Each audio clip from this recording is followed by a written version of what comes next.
morning, everybody.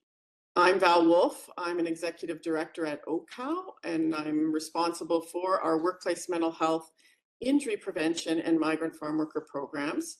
Today, it is my pleasure to welcome you to our 9th Mayday Symposium on workplace mental health and injury prevention. This is Madi Stratis, who's going to speak on the public sector perspective with the experience, resources, and psychosocial, and also relating to an MSD prevention case study. So Madi is a workplace well-being consultant with PSHSA, specializing in workplace well-being, ergonomics, and psychological health and safety. She leverages her extensive training in physical health and psychology to provide best practice advice for Ontario's public sector.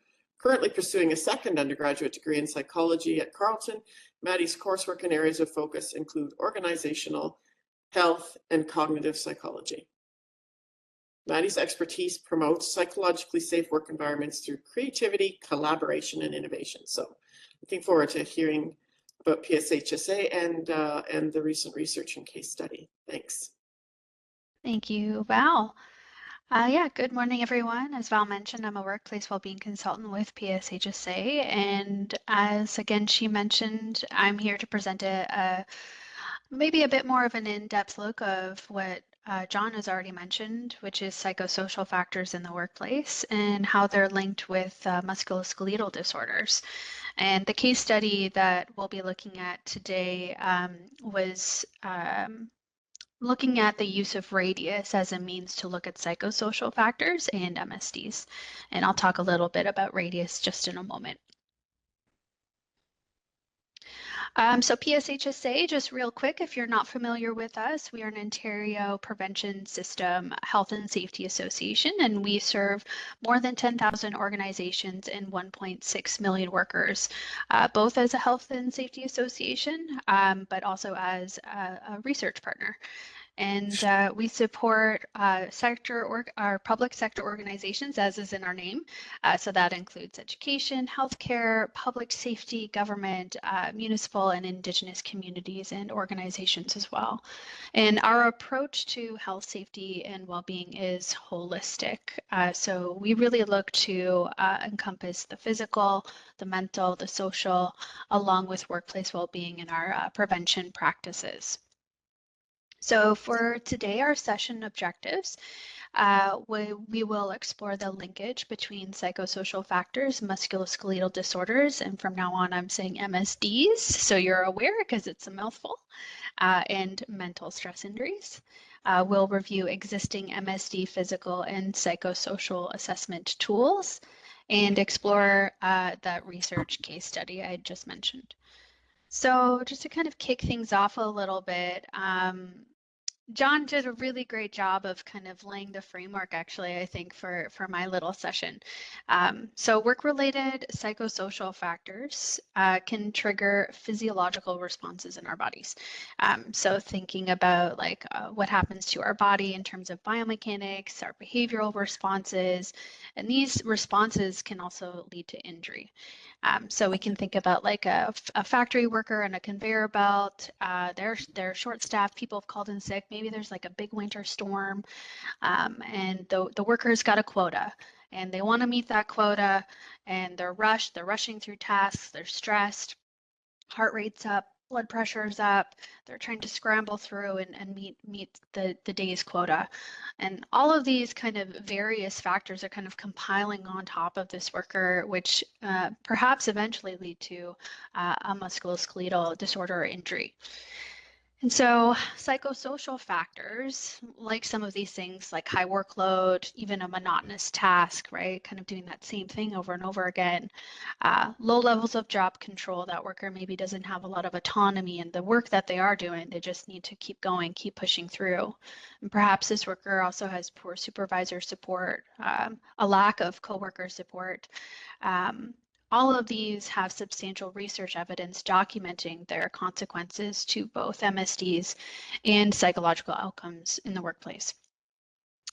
However, in standard MSD practice and ergonomics practice, these intervention practices are often challenging to look at from this holistic perspective. It's usually like one or the other. Are we looking at psychosocial factors or are we looking at MSDs?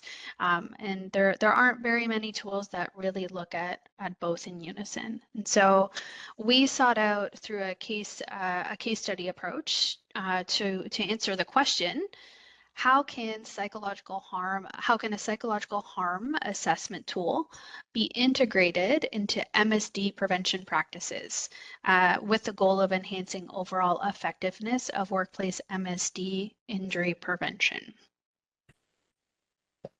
So just a fast introduction to MSDs. So we're likely all familiar with the risk factors of MSDs. So from a biomechanical perspective, we typically see and look at things like force, posture, repetition, duration as those primary contributing factors. And they're often how we tailor our prevention efforts. But we know, even as John has alluded to, that workplace psychosocial factors are also risk factors for developing and sustaining MSDs, along with environmental and individual contributors as well. And so lucky for us, like as humans, our bodies are super complex, our environments are complex, and so we need to kind of consider that bigger picture. So digging deeper, workplace psychosocial factors are elements that impact employees' psychological response to work and work conditions. So psychosocial factors include the way work is carried out, so what it is that you do, so deadlines, workload, work methods, and then the context in which the work actually occurs.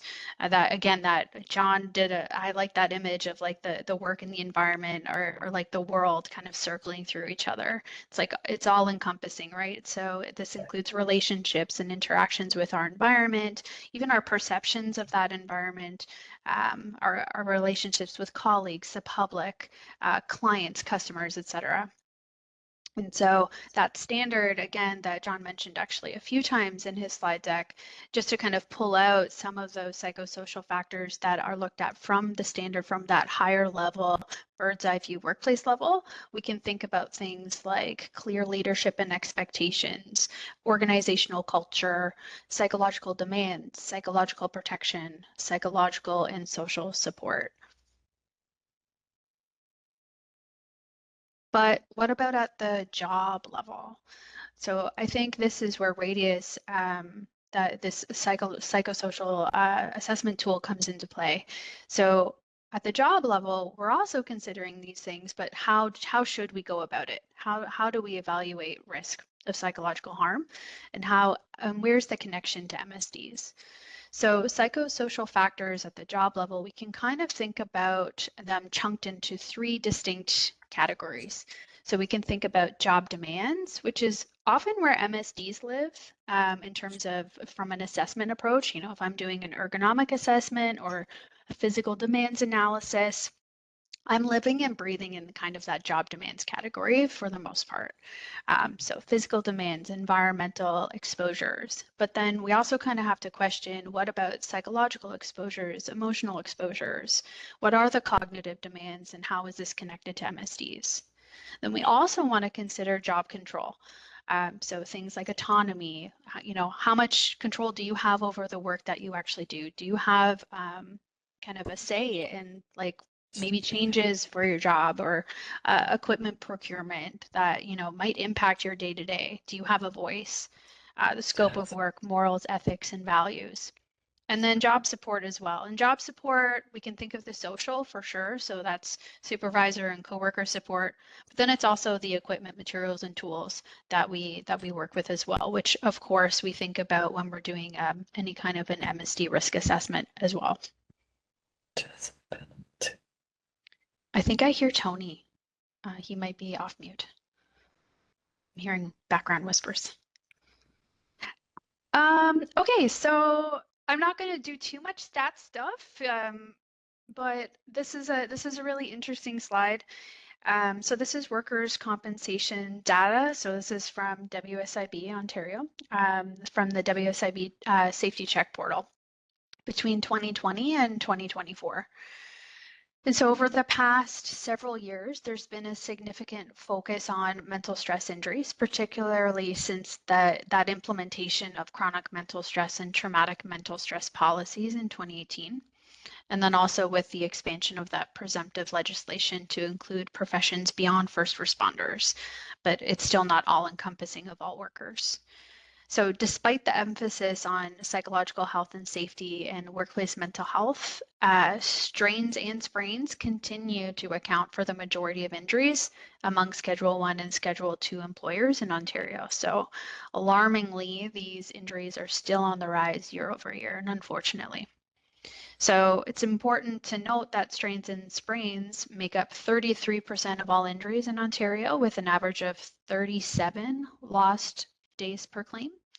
In contrast with mental stress injuries, while only accounting for just 3% of total injuries, they account for 263 on average days lost per injury, which is pretty substantial. And so to put this into the bigger perspective, between 2020 to 2024, there were just over 110,000 cases of strains and sprains, leading to about 3 million lost days. Meanwhile, mental stress injuries accounted for just 10,000, so just like a fraction, resulting in just under 3 million lost days per claim. So what if we could better understand this interconnectedness of MSDs and mental stress injuries, and then really intercept and interject and prevent? And we can do this by tools. And so there are tools out there existing. So there's a lot of evidence-informed hazard identification tools. However, many are limited in their capacity to perform a comprehensive risk assessment, given that they are largely emphasized by the physical hazard side of things. And they don't quite kind of zone in on that, again, that holistic approach and include an in-depth look at psychosocial factors. So we can look at this slide here. So these are tools that are primarily focused on psychosocial. But then, of course, when we think about MSDs, I think the MSD tools are more commonly used, actually, more often used. So things like the NIOSH equation, SNOOC tables, the strain index, et cetera. The list goes on. A lot of these tools I've used myself. And then we have these psychosocial tools. So we have COPSOC and Stress Assess, a really great survey tool from OHCOW. Other tools include Australia's People at Work tool, and they do have a not just a psychosocial element, but also a physical element to the tool as well. The Dutch musculoskeletal questionnaire. So this questionnaire is just a simple and quick inventory for occupational health services to identify worker groups in which a more thorough ergonomic analysis is indicated. So it's kind of like a focus tool. Where should we focus our efforts from that ergonomic perspective? However, they also have a psychosocial and physical questions. So for example, like a sample question is, do you often feel tense, nervous, or frustrated? As well as asking questions just about like general health status. So that's just a quick snapshot of what's out there and what's existing. And you'll get this slide as well if you have interest. So reflecting on the range of tools that are out there, we can see that most really function at the workplace level, that higher level. They're kind of like this top tier first line of defense screening tool. But we need to kind of, when we think about MSDs, like if I'm an ergonomist, I'm going into a workplace, I'm evaluating a job, I'm job shadowing, I'm interviewing, I'm getting to know that job. So we basically want to do that to look at MSDs and again use that holistic perspective. And we also know that no two jobs are the same. So each job has different psychosocial exposures because they do different things, right? They have different job tasks. So for example, a personal support worker in a long-term care home doesn't have the same psychosocial exposures as maybe a food services worker that also works in that same building, or perhaps the clinical director of that long-term care home, despite all three of those jobs living in the same workplace. And so this leads us to our case study. So PSHSA, McMaster University, and Bruyere Health collaborated on a research study funded by CRE-MSD to understand how Radius, which is a web-based job-level psychosocial risk assessment tool. So all of those keywords that you know now. So it's a web-based, it was job level, and we looked at psychosocial factors. So we looked at this tool to identify psychosocial determinants of musculoskeletal disorders. So we applied the tool in a different context.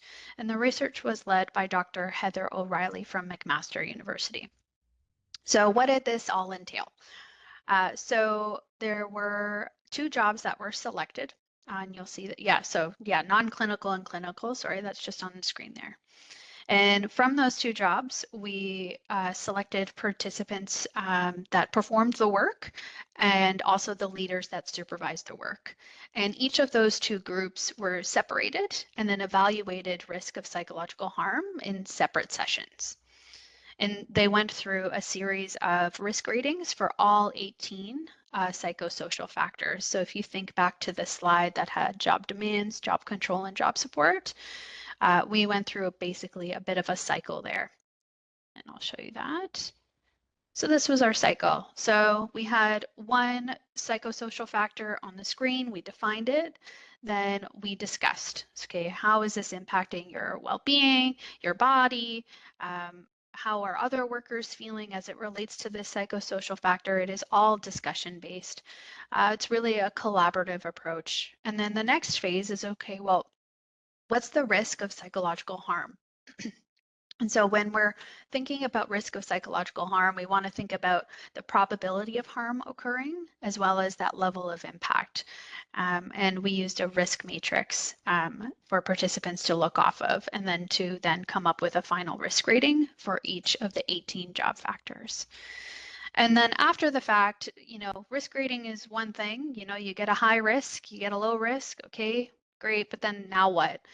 Then as part of the tool, it's actions that they can take to reduce that risk of harm if harm was deemed, maybe moderate to high, for example.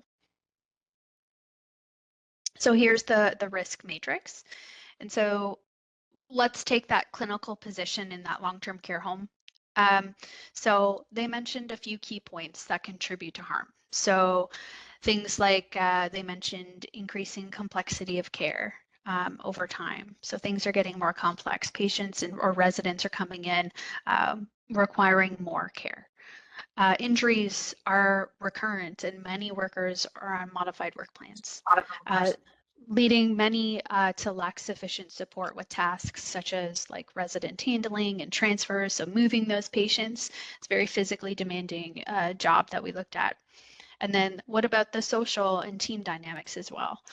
So we also discussed this, and we discussed this actually under the job factor of physical demands. So all of these things propped up, including the social and team dynamics. And so given these contributing factors, maybe for all of the participants on this webinar, maybe take a moment and kind of line up how you might have rated risk. We all have different perceptions of risk, of course. I'll give you just like 3 seconds for that. And so perhaps the probability of psychological harm is likely. And so maybe that you thought that. And then you think, well, what's that impact? And maybe you thought to yourself, well, that harm's pretty critical. People are really stressed out about maybe even getting an injury. They're understaffed, they're quite worried, it's on their mind. And that contributes to stress over time. That leads to a final risk rating. As you can see, it kind of lines up nicely there to high risk. And so, as I said, this actually was the case for both of those Bruyere assessments.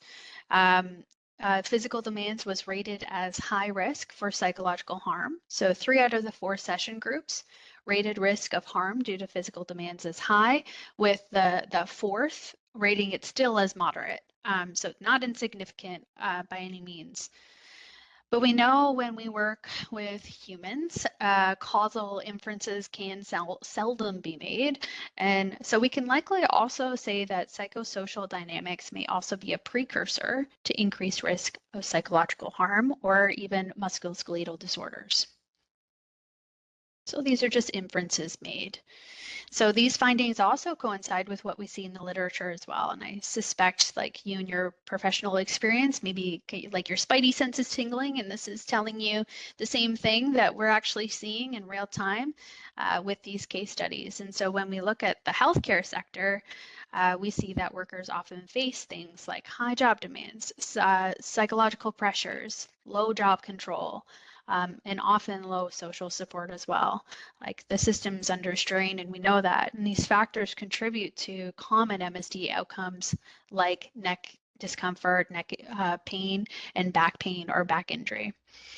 And so by better understanding these specific psychosocial exposures, we can develop really targeted strategies to reduce these risks of both MSDs and psychological harm. So thinking about your workplace, just take a moment to kind of think like, what's the best approach for your workplace injury prevention? Like, is it physical? Is it psychological? Like the answer probably should be it's both. Whether you use Radius, which is what we use, or maybe it's a combination of tools. Yeah, and just for time's sake, I'm going to skip this slide and just hopped over to this last slide. So this is Radius. So you can access it by just typing in pshsa.ca/radius, and again, you'll get the slides there. And that's kind of the conclusion there. I think yeah, it was a really great case study. I think we're looking for more opportunities to see what Radius can do. It's a pretty great tool, and yeah. Lastly, I do want to do just a quick event plug just for PSHSA. If you're in Ontario, Southern Ontario, there we have some upcoming events just to kind of get to know us. Discover emerging research. If you have more questions about the case study as well, you can reach out at these events in person, and they're just on the slide there, and they'll be in the deck, and you can even sign up. And then if you have really specific, maybe more urgent, pressing questions about the research, you can even contact Heather O'Reilly, and her email is just on the slide there for you. Thanks. Great, thanks very much, Madi. You're welcome. Super interesting, and we're always interested in that connection between physical and psychosocial. So, and as I said to you earlier, we will invite you or Heather back to speak at our Psyday next February, about the research, maybe in more detail. Oh, fantastic. There were just a couple questions here right now, and then maybe we can have a bit more discussion later if anyone is interested. But one of the questions was around the WSIB data, just around age. I'm not sure that you have that at the time, although John, you might know the average age from the ECO survey of Ontario workers, but I don't know if anyone knows the average age of workers or the average age of all those allowed claims, right? The WSIB data, of course, and that's where you see how low the psychosocial is. It's not because people aren't getting harmed, it's because the claims aren't being accepted. That's why they're 1/10 of the strains and sprains, I would say. But John, did you have some sense of the age of workers? I just did a quick search, and the AI overview from Google says the core age group for workers is 25 to 54, which is quite a... That's pretty wide. Yeah, oh, well, it's what we would consider working age, I guess, so that makes some sense. And then I think there was another question related to when you were doing the sort of discussion dialogue about clarifying what's the hazard and then the risk. There was a question around, did you look at experience, basically, in terms of what actual occurrences of injury or harm had taken place in the context of those hazards? Yeah, I wish Heather was here. She could speak to that so much better because she did do, she actually pulled their, the Bruyère's health and safety data, like all of their injury statistics, and they did like a deep dive of what instances of injuries were actually occurring, which hopefully will be published. I don't have that information because I don't think it's been written yet. Right. It's so fresh. We just did it in February. Mhm. But yes, we did look at that. That's a great question.